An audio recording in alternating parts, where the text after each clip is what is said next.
So hi guys, welcome to my YouTube channel. Check sa may mga alaga ako guys. Yan. Yung mga alaga ko sa likod bahay. Tsaka ito pa isa. Tapos mga itik. Yan.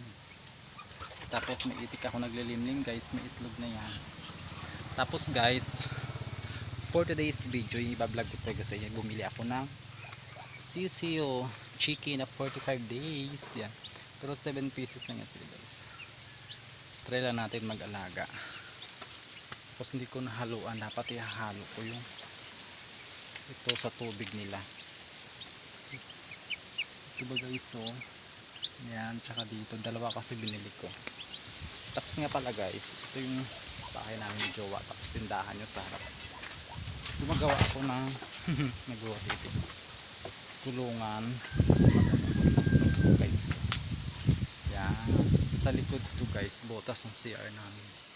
So, CR, tapos nilagyan ko rin niya ng hampayan sa loob.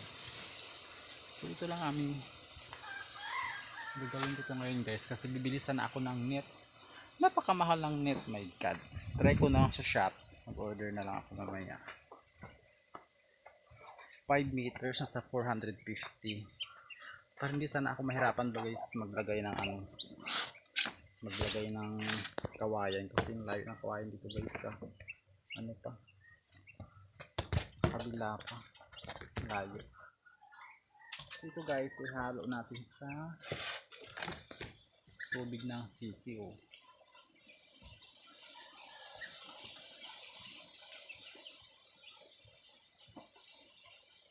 Kalimutan kong ihalo.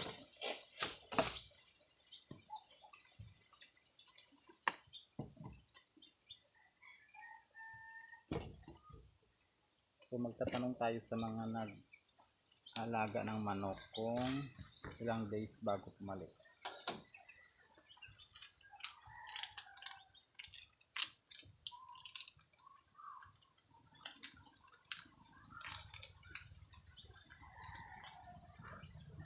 Parang walang halo ba ito lahat?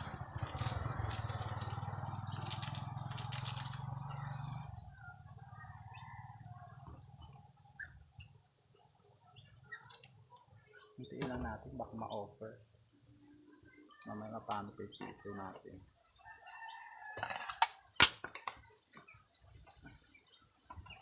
Kasi ilam kung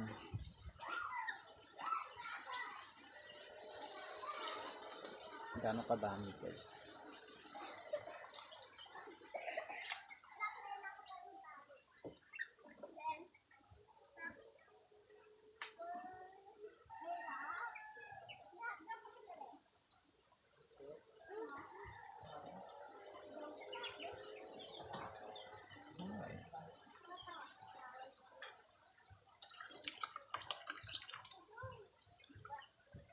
Tulagyan din natin.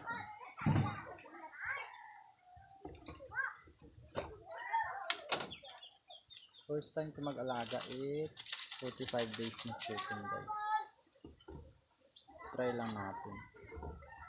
Pero after na ilang buwan ba ito bago mag-harvest? So ganun talaga guys, syempre hindi pa natin experience, so mangangapa tayo kung anong gagawin. Hindi natin alam. Andyan sa bag na blue ah.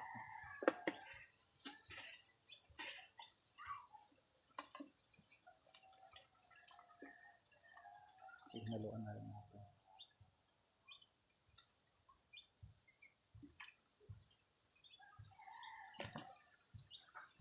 Dalawa binili ko ito guys, akala ko sa pagkain yung isa, tas ito tubig, hindi pala pwede, tubig lang pala. Ay, yes.